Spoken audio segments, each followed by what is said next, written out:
नमस्ते इंडिया, मैं आपका दोस्त केनार हाजिर हूँ आपके सामने रॉन्ग टर्न सीरीज़ के साथ। आज मैं एक्सप्लेन करूँगा रॉन्ग टर्न मूवी पार्ट 3 को, जिसका ऑफिशियल टाइटल है wrong turn 3 left for dead. ये एक हॉरर थ्रिल मूवी है।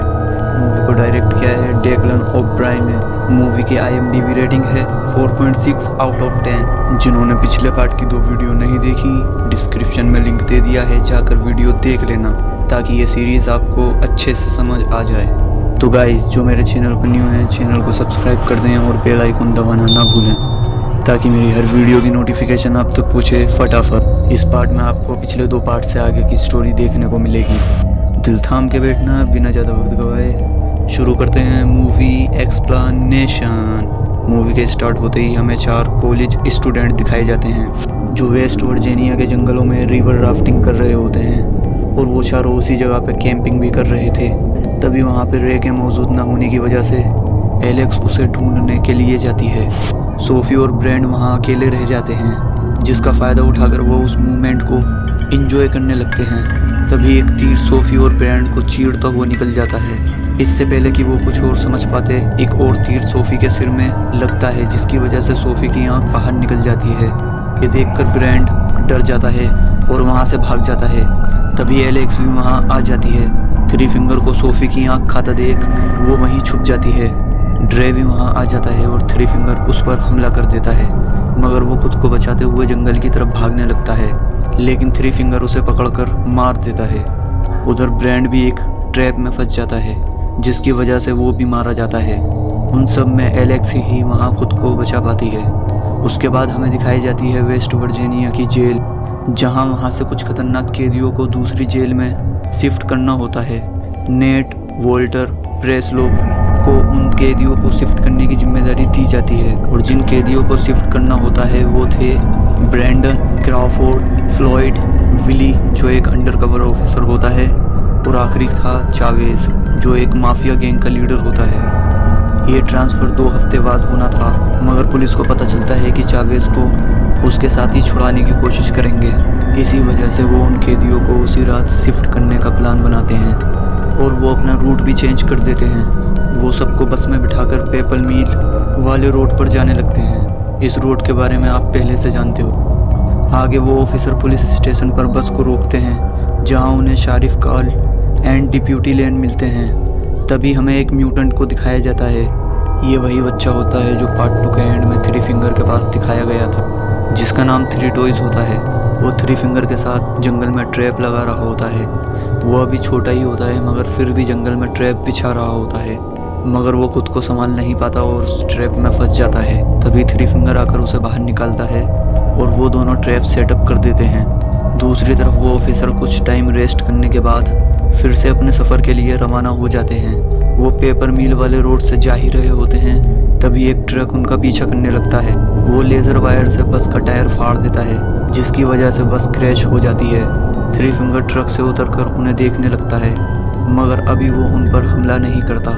तभी एक ऑफिसर सभी कैदियों को बस से बाहर निकालता है। नज़र बचते ही चावेज ऑफिसर पर हमला कर देता है और उसकी गन छीन लेता है।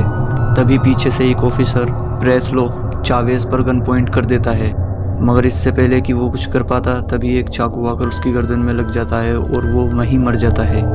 ये देखकर सभी सोचते हैं कि ये काम चावेज के लोग ही कर रहे हैं, मगर तभी चावेज पर भी थ्री फिंगर तीर चलाने लगता है और सब समझ जाते हैं कि ये चावेज के आदमी नहीं है। चावेज नेट को सबकी हथकड़ी खोलने के लिए कहता है, जिसके जवाब में नेट उसे बताता है चाबी बस के अंदर है।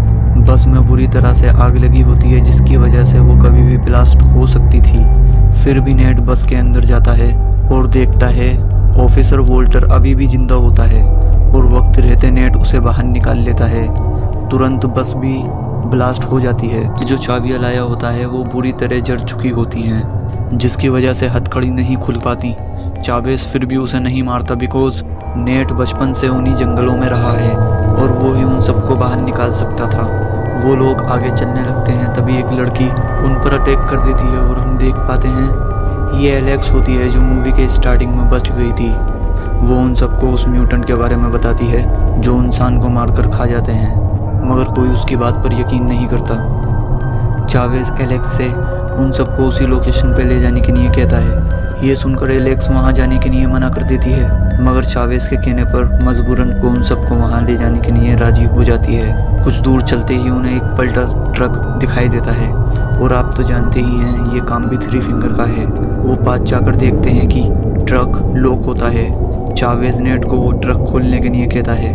नेट ट्रक खोलने के लिए औजार ढूंढ रहा होता है, तभी उसे वहाँ ट्रक की चाबी और एक गन मिलती है जिसे वो छुपा लेता है और अपने साथी वोल्टर को वो गन दे देता है। ट्रक का डोर जैसे ही खुलता है, वहाँ रखे बहुत से पैसों के बैग देखकर वो सभी हैरान हो जाते हैं। चावेज सभी को दो दो बैग उठाने के लिए कहता है और सभी दो दो बैग उठा लेते हैं, मगर वोल्टर जख्मी होने की वजह से बैग उठाने के लिए मना कर देता है, जिसके जवाब में चावेज उसे जबरन बैग उठाने के लिए कहता है।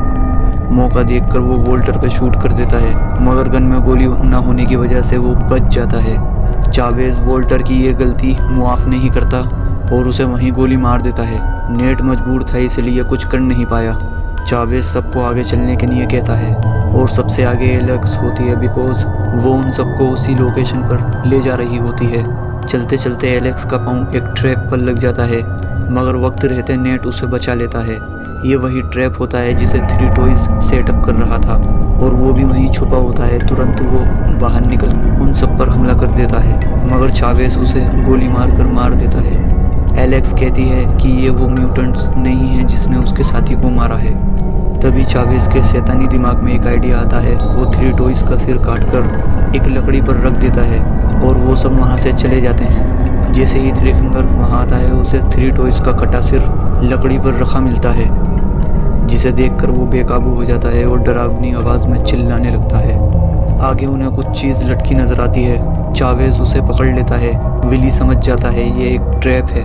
वो चावेज को बचा लेता है, मगर खुद अपनी जान गंवा बैठता है।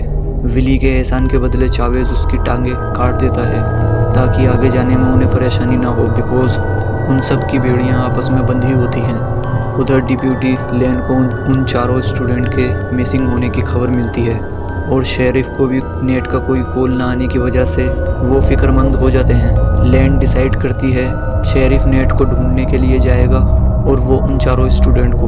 उधर उन्हें एक पुराना घर दिखाई देता है। वहाँ मिले टूल्स की मदद से वो अपनी बेड़ियाँ खोल लेते हैं। वो उस घर से थोड़ी आगे पहुँचे ही थे, तभी उन्हें थ्री फिंगर का ट्रक खड़ा नजर आता है। वो समझ जाते हैं ये एक ट्रैप है, मगर चावेज फिर भी एक कैदी क्राउफोर्ड को चेक करने के लिए भेजता है। जैसे ही वो ट्रक के पास पहुंचता है, थ्री फिंगर उसे लेज़र वायर में फंसा लेता है और ट्रक चलाकर वहां से जाने लगता है। रोड पर पहुंचते ही वो क्राउफोर्ड को सड़क पर बुरी तरह घसीटता है, जिसकी वजह से उसका मांस फट जाता है और उसकी मौत हो जाती है। आगे फ्लॉयड चावेज पर हमला कर देता है। मौका देखकर एलेक्स वहां से भाग जाते हैं। चावेज फ्लॉयड को मार कर अधमरा कर देता है। ब्रैंडन सेफ्टी के लिए चावेज से गन मांगता है। चावेज उस पर बिलीव करता है और उसे एक गन दे देता है और वो वहाँ से आगे चलने लगते हैं।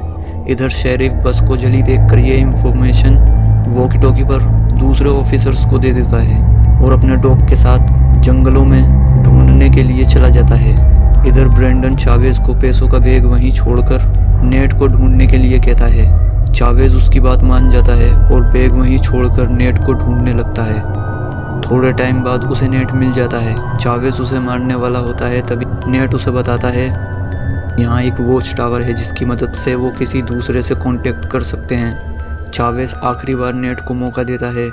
जैसे ही वो उस वॉच टावर तक पहुँचते हैं, वहाँ कुछ नहीं होता, बिकॉज मूवी के फर्स्ट पार्ट में ही उन तीनों ने इस टावर को जला दिया होता है। कुछ मदद न मिलने की वजह से चावेज नेट को मारने ही वाला होता है, तभी शेरिफ का डॉग आ जाता है और चावेज के हाथ में काट लेता है। सडनली शेरिफ भी वहां पहुंच जाता है और उस पर गन पॉइंट कर देता है। वो उन सबको वहां से ले जाने लगता है। तभी थ्री फिंगर जो पेड़ पर बैठा होता है, वो एक भाला फेंकता है जो शेरिफ के मुंह से घुसकर आर पार हो जाता है। चावेज शेरिफ की गन उठाकर दोबारा नेट पर गन पॉइंट कर देता है और खुद को उस जंगल से बाहर निकालने के लिए कहता है। चावेज पैसों का बैग लेने के लिए वापस जाता है, जहां वो देखता है फ्लॉयड सारा पैसा लेकर वहां से भाग रहा होता है। तभी थ्री फिंगर मोलोटोव फेंककर फ्लॉयड को जला देता है, जिसके साथ पैसा भी जलकर राख हो जाता है। वो वहां से भागने लगते हैं, तभी उन्हें अपने सामने थ्री फिंगर का ट्रक दिखाई देता है। चावेज डरा कर एलेक्स को ट्रक के पास भेजता है। और थ्री फिंगर से अपनी जान के बदले एलेक्स को ले जाने के लिए कहता है। थ्री फिंगर एलेक्स को वहाँ से ले जाता है। नेट उसे बचाने के लिए जा ही रहा होता है, मगर चावेज उस पर गन पॉइंट कर देता है। वो नेट को शूट करने ही वाला होता है, तभी ब्रेंडन चावेज को मारकर बेहोश कर देता है और वो दोनों अपने अपने रास्ते निकल जाते हैं। थ्री फिंगर एलेक्स को अपने घर ले जा रहा होता है, जहाँ उसने डिप्यूटी लेन को भी नुकीले तारों से बांध रखा होता है। थ्री फिंगर उसे भी टेबल पर बांध देता है। एलेक्स के सामने ही डिप्यूटी लेन तड़प तड़प के मर जाती है। उधर ब्रेंडन वहाँ से भाग रहा होता है, तभी चावेज उस पर हमला करके बुरी तरह जख्मी कर देता है। जैसे ही वो वहाँ से जाने लगता है, उसके सामने थ्री फिंगर आ जाता है। चावेज मुस्कुराता है और थ्री फिंगर पर गोली चला देता है। गोली का उस पर ज़्यादा असर नहीं होता। इन दोनों के बीच बहुत भयंकर लड़ाई होती है। चावेज थ्री फिंगर पर भारी पड़ने लगता है। वो उसे बहुत मारता है, मगर एंड में थ्री फिंगर उसका हाथ फाड़ देता है और अपनी कुल्हाड़ी से उसकी खोपड़ी खोलकर भेजा खाने लगता है। मूवी का ये सीन पैसा वसूल था। उधर नेट को शेरिफ का डॉग मिलता है, जिसकी मदद से वो एलेक्स को ढूंढ लेता है और उसे छुड़ा लेता है। जैसे ही वो जाने लगते हैं, थ्री फिंगर वहाँ आ जाता है और उन दोनों पर हमला कर देता है। थ्री फिंगर नेट को मारने ही वाला होता है, तभी एलेक्स उसी लकड़ी को जिस पर थ्री टॉय का सर रखा था, थ्री फिंगर की छाती में घुसा देता और वो दोनों थ्री फिंगर का ट्रक लेकर वहाँ से निकल जाते हैं। मगर थ्री फिंगर तो भाई थ्री फिंगर है, वो अभी भी मरा नहीं होता। थ्री फिंगर ट्रक के सामने आ जाता है और वो ट्रक पर चढ़ जाता है। वो नेट को पकड़ लेता है, जिसकी वजह से ट्रक का बैलेंस बिगड़ जाता है और वो एक पेड़ से टकरा जाते हैं। ट्रक में आग लगने लगती है, तभी वहाँ ब्रेंडन आ जाता है और उन दोनों को बाहर निकाल लेता है। मगर थ्री फिंगर कहाँ रुकने वाला था, वो नेट पर हमला करता है, मगर इस बार नेट उसी के हथियार को उसके मुंह में घुसा देता है और उसे उस ट्रक पर फेंक देता है। सडनली ट्रक ब्लास्ट हो जाता है और आखिरकार यहाँ थ्री फिंगर की मौत हो जाती है। नेट ब्रेंडन को आज़ाद कर देता है। सुबह होते ही वहाँ बहुत से ऑफिसर्स की गाड़ी आ जाती है और उन दोनों को वहाँ से ले जाती है। कुछ दिन बाद हमें नेट दिखाया जाता है, जो पैसों के लालच में फिर उसी जंगल में आ जाता है और कोई पीछे से उस पर हमला कर देता है। और ये कोई और नहीं ब्रेंडन होता है, जिस पर भरोसा करके नेट ने उसको आज़ाद कर दिया था। फिर हमें एक और म्यूटेंट को दिखाया जाता है और ब्रेंडन की चीखों के साथ मूवी एंड हो जाती है। ये म्यूटेंट कौन था, ये आज तक पता नहीं चल पाया। म्यूटेंट सीरीज़ पार्ट 2 की वजह से जितनी पॉपुलर हुई थी, पार्ट 3 की वजह से इसकी पॉपुलैरिटी कहीं ज़्यादा डाउन हो गई। रॉन्गटन ओरिजिनल सीरीज़ पार्ट 3 के साथ ही ख़त्म हो गई थी, बिकॉज पार्ट 3 को बहुत ही ज़्यादा नेगेटिव रिव्यूज़ मिले थे। इसके आगे जो 2 पार्ट हैं वो रॉन्गटन सीरीज़ के सिक्वल नहीं फ्रिक्वल हैं। मूवी में जो थ्री टॉय दिखाया गया था वो थ्री फिंगर का भतीजा होता है, जो पार्ट 2 के एंड में भी दिखाया गया था। इसके पैर में 3 अंगूठे होने की वजह से इसका नाम थ्री टॉयज रखा गया था। अब बात कर लेते हैं मूवी से जुड़े कुछ इंटरेस्टेड फैक्ट के बारे में। फैक्ट नंबर 1, खबर सुनने को मिली थी फर्स्ट पार्ट की सर्वाइवर कैसी रॉन्गटन सीरीज़ में फिर से काम करना चाहती थी, मगर किसी ने भी उन्हें फिर से मूवी में चांस नहीं दिया। फैक्ट नंबर 2, तीनों पार्ट में से पार्ट 3 में सबसे ज़्यादा लोग मारे गए हैं और इसी पार्ट में सबसे कम म्यूटेंट्स दिखाए गए हैं, जो कि सिर्फ 2 थे। फैक्ट नंबर 3, इस मूवी को डायरेक्ट किया है डैक्लन ओब्रेन ने, मगर मूवी को लिखा किसी और ने था। इसके आगे के 2 पार्ट भी डैक्लन ओब्रेन ने डायरेक्ट किया है और लिखा भी उन्होंने ही था। इस मूवी में थ्री फिंगर के रोल कर रहे करेक्टर को तीसरी बार बदला गया था। इससे पहले पिछली 2 मूवी में 2 करेक्टर चेंज हो चुके थे, मगर इस मूवी में जिसने भी ये रोल किया था उसने थ्री फिंगर के करेक्टर को बखूबी निभाया है।